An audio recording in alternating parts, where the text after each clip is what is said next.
Partout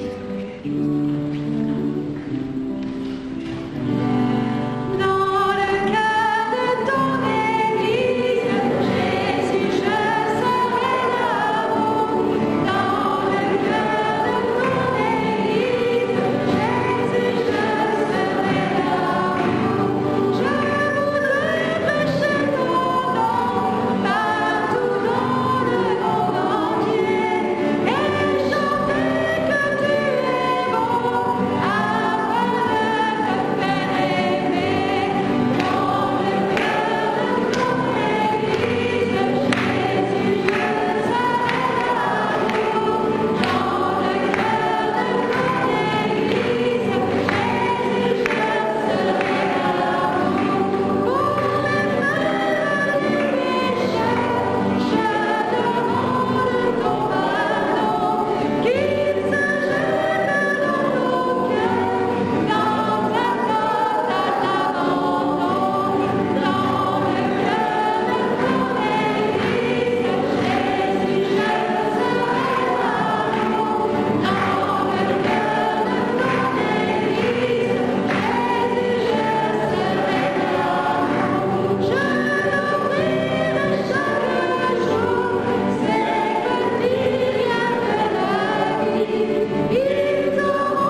Écoutons attentivement ce passage de la parole de Dieu dans la lettre aux Éphésiens de l'apôtre Saint Paul. Par Jésus, nous avons en effet reçu un seul esprit qui nous donne un libre accès auprès du Père. Ainsi donc, vous n'êtes plus des étrangers ni des hôtes. Vous êtes concitoyens des saints. Vous êtes de la famille de Dieu. Car la construction que vous êtes a pour fondation les apôtres et les prophètes, et pour pierre d'angle le Christ Jésus lui-même. En lui, toute la construction s'ajuste et grandit en un temple saint dans le Seigneur. En lui, vous aussi, vous êtes intégrés à la construction pour devenir une demeure de Dieu dans l'Esprit. Eh bien, acclamons cette parole de Dieu. Toi qui règnes dans les cieux, fais pour moi, Seigneur, ta gloire.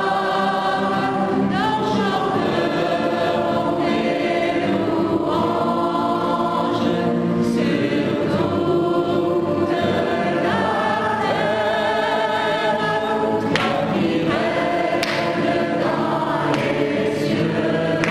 cieux, fais pour moi, Seigneur, ta gloire. Nous chanterons tes louanges sur toute la terre.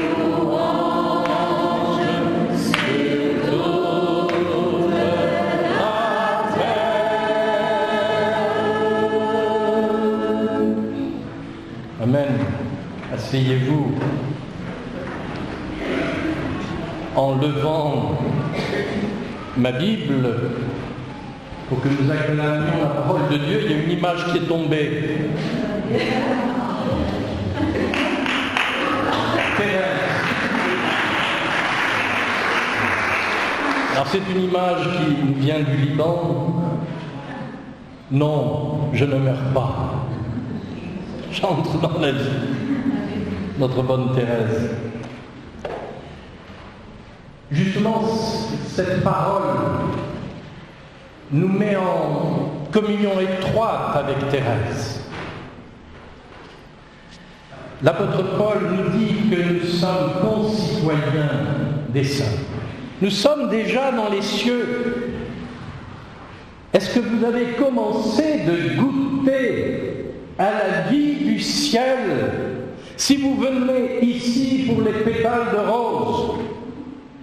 Sainte Thérèse nous l'a dit, qu'elle passerait son ciel à faire du bien sur la terre, qu'elle répandrait cette pluie de roses qui signifie justement toutes ces bénédictions que le Seigneur veut distribuer. Et alors le Seigneur, lui, il n'est pas jaloux de ses enfants. Il délègue, il envoie ses saints comme Thérèse pour distribuer ses grâces. S'il y a des frères protestants parmi nous, c'est déjà qu'ils aiment Thérèse, ils sont là, mais je leur dis, approchez-vous des saints, de la communion des saints, et vous verrez le ciel ouvert. Toutes ces bénédictions que le Seigneur a préparées pour nous, pour que nous y goûtions par avance, pour que nous puissions nous approcher du Père sans aucune crainte. C'est ce que dit Paul dans le premier verset que nous avons lu. Alors bien sûr, Paul après nous dit comment cette maison, cette famille de Dieu se construit sur la terre avec les apôtres, les prophètes qui en sont les fondements. Mais notre tête, le Christ, est déjà dans les cieux, et non seulement lui, mais toute cette cohorte des saints. C'est ce que Saint Jean-Paul II a voulu nous faire comprendre en béatifiant et canonisant plus que l'on ne l'avait fait avant lui durant toute toute l'histoire de l'Église pendant près de 20 siècles. Il a voulu nous donner la sainteté en exemple, non pas dans un discours. Nous l'avions eu déjà le discours il y a 50 ans, vous me direz. Mais quand même, je vois que certaines têtes là qui étaient vivants au moment du Concile Vatican II, l'appel universel à la sainteté fait partie de la constitution de l'Église. Mais il nous fallait voir des saints en chair et en os. Et une Thérèse qui n'est jamais sortie de son couvent de Lisieux, voilà qu'elle se promène dans le monde entier. Mais parce que Dieu veut rassembler ses enfants qui se sont dispersés un petit peu comme le prodigue qui est parti loin de la maison. Et vous pensez que le Père du ciel s'est dit, celui-là c'est fichu. Ouais. Bien sûr, on dira un perdu, 10 de retrouver, mais enfin bon, un fils perdu, c'est un fils perdu. Le Père n'a jamais désespéré. Il l'a attendu tous les jours. Il scrutait l'horizon. Il attendait le retour de son Fils. La famille est la famille de Dieu, c'est-à-dire notre humanité, est le point le plus important de toute l'histoire humaine. Ce qui s'est fondé par le couple originel et qui aujourd'hui fait que nous sommes ici et que nous ne sommes pas des étrangers à l'histoire humaine, encore moins à l'histoire surnaturelle, puisque nous avons été créés non pas pour vivre 10 ans, 50 ans, voire 100 ans sur cette terre, mais pour vivre éternellement avec notre Père céleste. Alors, le petit essai qu'on vient de faire dans des témoignages, merci Seigneur, c'est très beau. Mais qu'est-ce qu'on va entendre comme témoignage dans le ciel? On n'a pas fini de s'ennuyer là. On verra la gloire de Dieu à travers ses enfants, à travers toute cette famille de Dieu. Le mot que Paul utilise, vous êtes la famille de Dieu. C'est la seule fois dans l'Écriture où il est question de famille, et ici précisément pour les communautés chrétiennes, mais on peut le dire pour toute l'humanité. Nous sommes la famille de Dieu, et comme toute famille, il y a un Père, et notre Père est dans les cieux. Et le Fils aîné, qui est toujours avec le Père, et qui ne rouspète pas comme le fils aîné de la parabole, parce qu'il sait, et il nous le dit dans l'Évangile, que ce qui est au Père est aussi à lui. Et il ne fait rien de ce que le Père, autre chose tout au moins de ce que le Père fait. Il fait ce que le Père lui dit. Et il suffit de relire les évangiles pour se rendre compte de ce que Jésus a fait.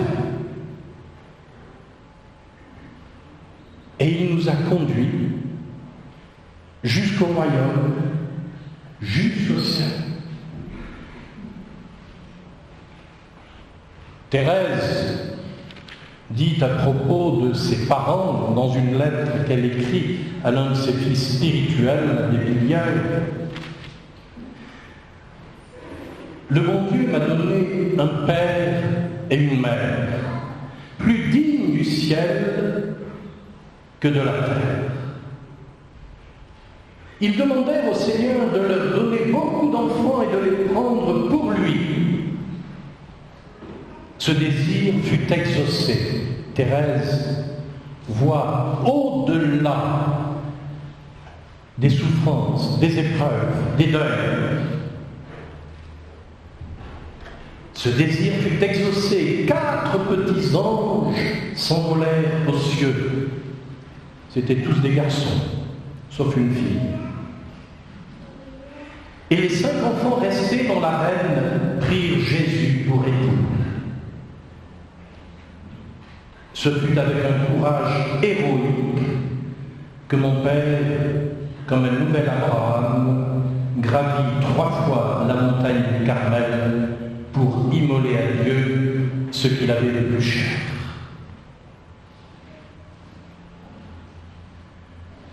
Chercher le ciel. Dans la littérature thérésienne, le mot ciel revient à un nombre inouï de fois. Elle dit dans cette même lettre, c'est dans les cieux que vous devez vivre par avance, car il est dit, là où est votre trésor, là aussi est votre cœur, votre unique trésor, n'est-ce pas Jésus? Vivre déjà dans le ciel, apprendre à vivre sur terre comme au ciel, apprendre dans nos familles à vivre le ciel dans nos familles. On a eu ce témoignage d'une réconciliation dans une famille. Mais le ciel est possible sur la terre.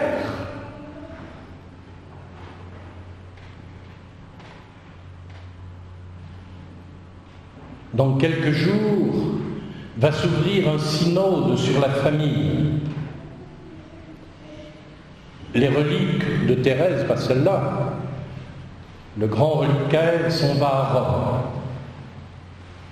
Mais une fille s'en va pas sans ses parents. Alors le pape fait venir aussi les parents, le reliquaire des parents.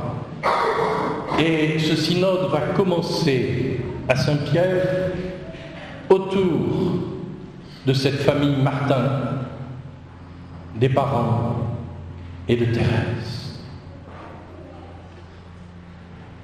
Et pendant toute la durée du synode,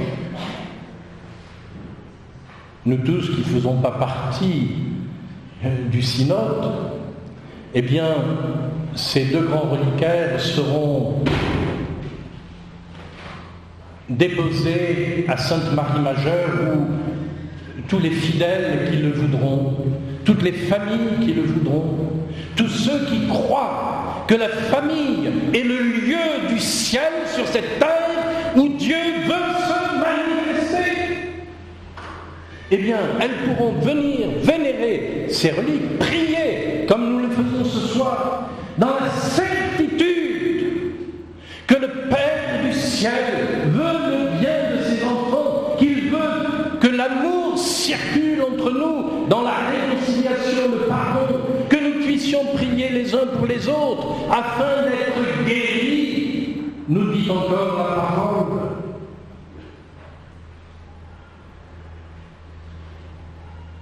Les évêques, eux, garderont des petits reliquaires au Vatican. Mais voyez l'enjeu qu'il y a.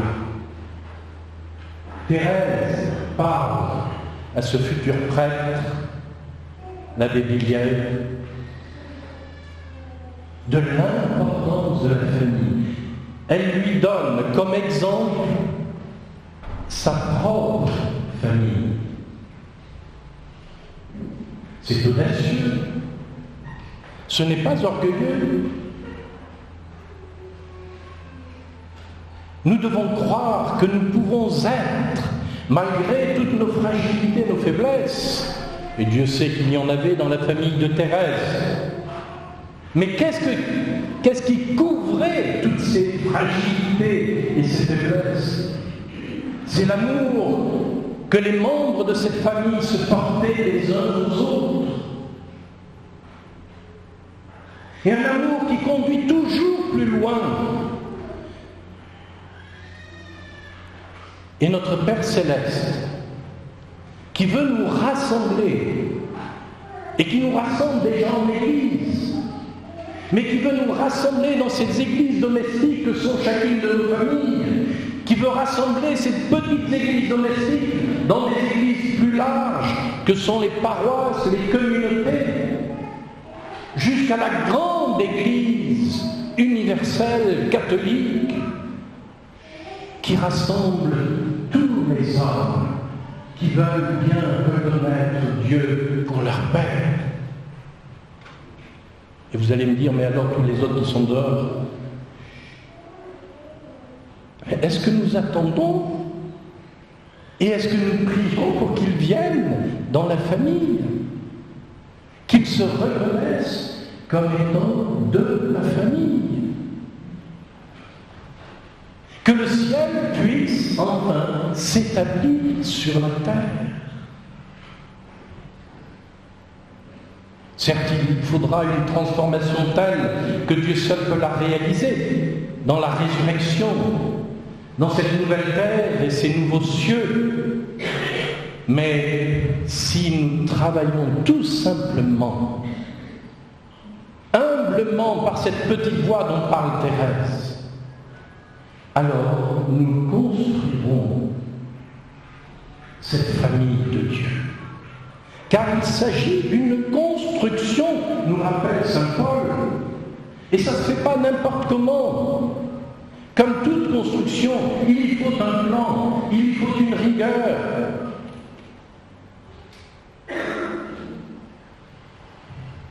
Et les pierres vivantes de cette construction que nous sommes s'harmonisent progressivement, s'ajustent les unes aux autres pour faire cet édifice spirituel qui est une demeure de Dieu dans l'esprit.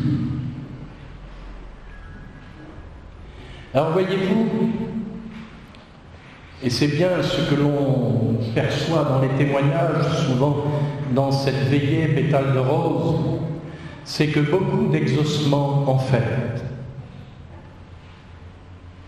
tiennent à la famille, aux relations familiales,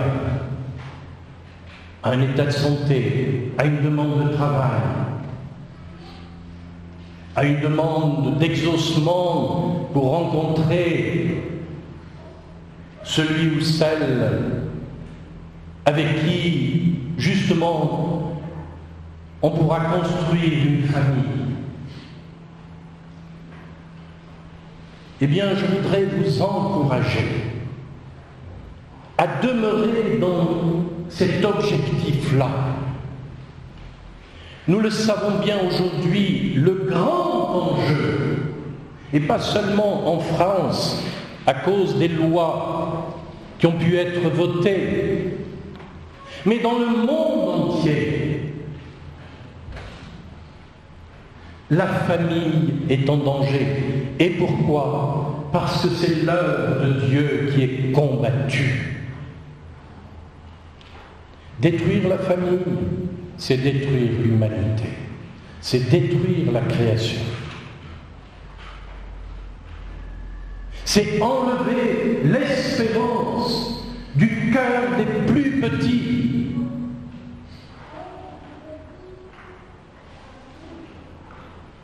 Et c'est pourquoi nous qui avons cette grâce de connaître Jésus, cette grâce d'être devenu enfant de Dieu par le baptême, tout notre effort va être tendu vers le ciel, vers la réalisation du ciel sur la terre dans la famille de Dieu. C'est ce qui fait de nous les concitoyens des saints.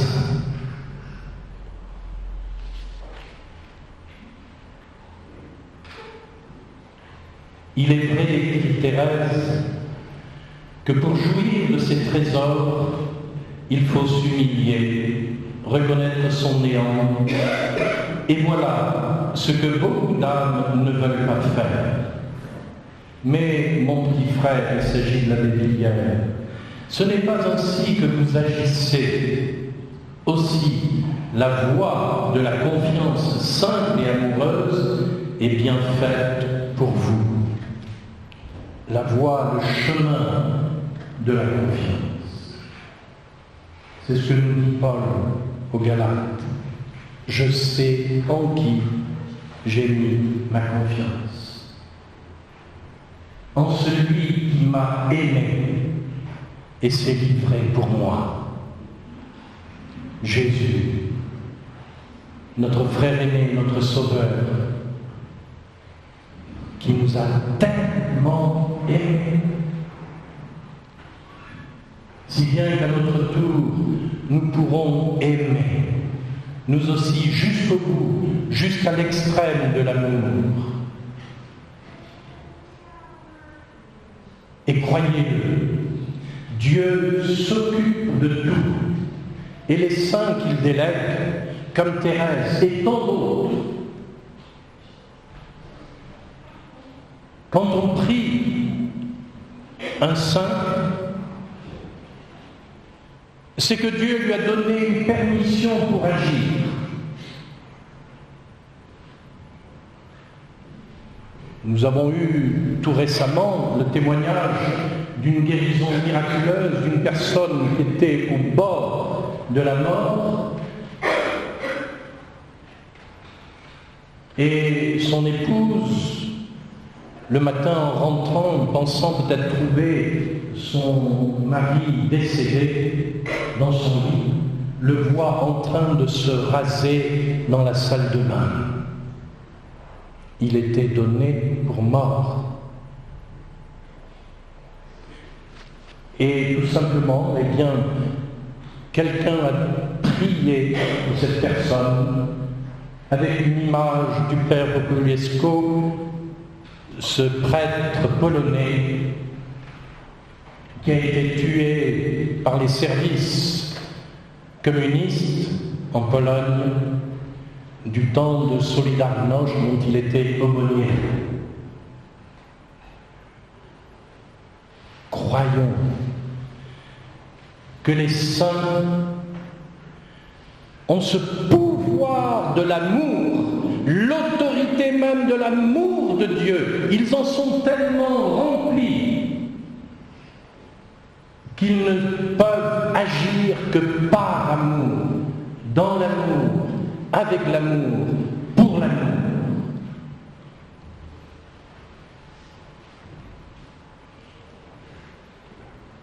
J'ajouterai juste un petit témoignage.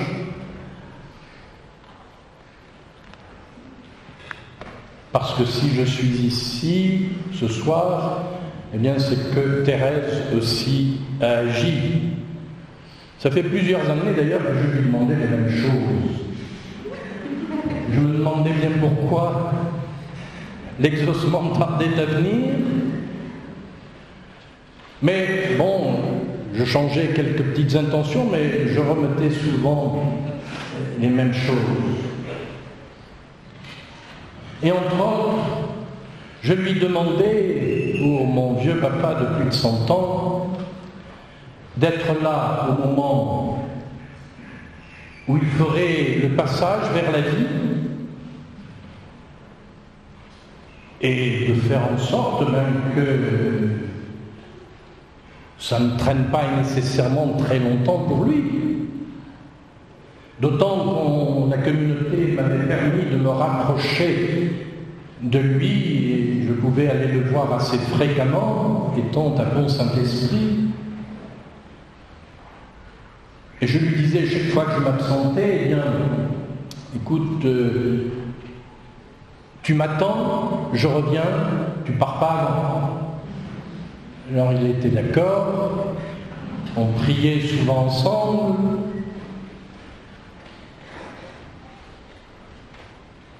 Et j'ai fait cette demande à Thérèse de nombreuses années, ces dernières années tout au moins, pour qu'il soit prêt à la rencontre avec le Seigneur. Et c'est vrai que ces 3 ans que j'ai pu passer près de lui ont permis souvent d'en parler, de parler du ciel, de parler de la vie éternelle, de parler même de la résurrection, c'était un peu compliqué pour lui, pour moi aussi d'ailleurs. Mais nous évoquions, et ça me fait penser à Saint Augustin, converti, qui, avec sa maman Sainte Monique, comme il le raconte dans les Confessions, était là à la fenêtre de ce bâtiment, de cette maison à Ostie, avant de rejoindre leur patrie, aujourd'hui l'Algérie. Nous devisions, dit-il, des choses du ciel. Attendez, mais c'est notre maison, le ciel. Ça devrait faire partie, au moins, de certaines conversations dans nos familles. Et, à un moment ou un autre, tous, nous prendrons la direction. Il n'y aura plus de choix de route à faire. Il n'y aura plus qu'une direction. Le ciel. Il ne s'agit pas de rebrousser chemin à ce moment-là. Mais d'y aller, joyeusement. Et l'an dernier encore, dans ma lettre, Thérèse, s'il te plaît, permets que je sois là au moment de son départ, prépare-le, qu'il puisse faire ce passage dans la joie, dans une pleine liberté. Je suis souvent en mission.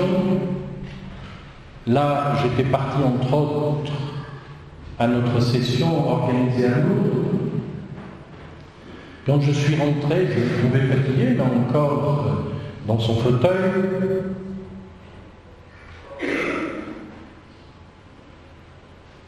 Je suis venu le voir tous les jours de cette semaine-là, et le jeudi, je l'ai trouvé dans le lit déjà souffrant, ayant des insuffisances diverses. Alors nous avons, sans trop le fatiguer, parlé encore et parlé du sien. Et puis je lui dis, écoute, tu m'attends, demain je viens avec les saintes huiles, je te donnerai le sacrement des malades. Certains l'appellent aussi extrême onction. C'est devenu effectivement son extrême onction. Et je t'apporte le corps de Jésus. Tout s'est passé très simplement dans la prière. On ne parlait plus beaucoup.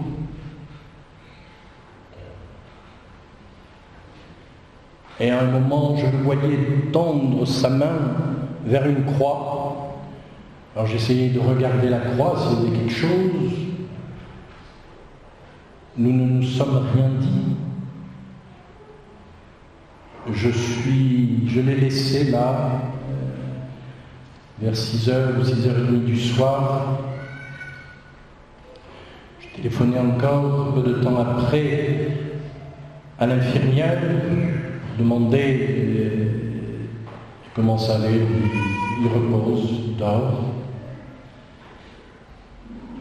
Une demi-heure après, elle m'appelait pour me dire il s'est endormi définitivement dans son sommeil, il est parti. Petit détail de Thérèse, c'est qu'il y a un peu plus d'1 an, en vue de son décès, mon père m'avait dit, eh bien tu célébreras un 30 pour moi, pour le repos de mon âme. Alors moi j'attendais qu'il meure pour célébrer le 30 ans. Mais ça faisait plus d'1 an déjà. Et il nous est arrivé, vers Pâques, de parler de ce 30 ans. Et je lui dis, écoute, quand tu seras mort, je célébrerai le 30 ans. Oh, mais n'attends pas que je meure pour le célébrer. Alors j'ai commencé le 31 au mois de juin.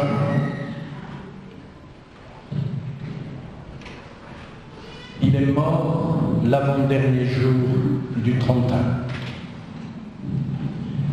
Qui plus est, je venais de recevoir une nomination pour venir ici Et j'ai reçu son entrée dans la vie un peu comme sa dernière permission. On peut y aller. Je m'en vais. Dieu nous exauce toujours à travers ses saints. Quand nous sommes dans cette grande communion, rien ne peut nous séparer de l'amour de notre Père Céleste qui nous a été donné dans le Christ Jésus. Ni mort, ni vie, ni présent, ni avenir. Nous sommes dans le cœur et dans la main de notre Père. Et ces mains peuvent être les saints. Et les saints, c'est aussi chacune d'entre nous. Il y en a qui ont prié pour d'autres et qui ont reçu des exaucements. Alors ne vous gênez pas dans la famille de Dieu. Les portes du ciel sont ouvertes. Sainte Thérèse vient de le dire aujourd'hui. Demandons avec confiance, abandonnons-nous, laissons tout au Seigneur. Il donnera en son temps ce qui convient. Alléluia. Alléluia. Vous êtes prêts à entrer au ciel? Oui.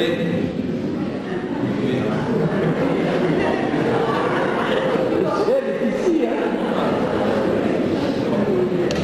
Elle est là, Thérèse. Mais c'est même pas ces reliques qui sont importantes. C'est qu'elle est là, au milieu de nous, pour porter toutes ses intentions devant le trône de Dieu, pour les confier à sa miséricorde. Le ciel nous rejoint à travers elle et à travers tant et tant de saints et de saintes. Laissons-nous inonder par cet amour, cette lumière, cette paix qui nous vient du ciel. Laissons-nous envahir. Et que les plus timides, eh bien, disent au Seigneur, écoute, moi je ne peux peut-être pas, mais je m'appuie sur mes frères qui sont là. On le voit bien, le plus petit dans une famille tient la maman par sa robe. On s'accroche les uns aux autres dans l'attente, dans l'assurance de l'amour de Dieu. Amen. Amen.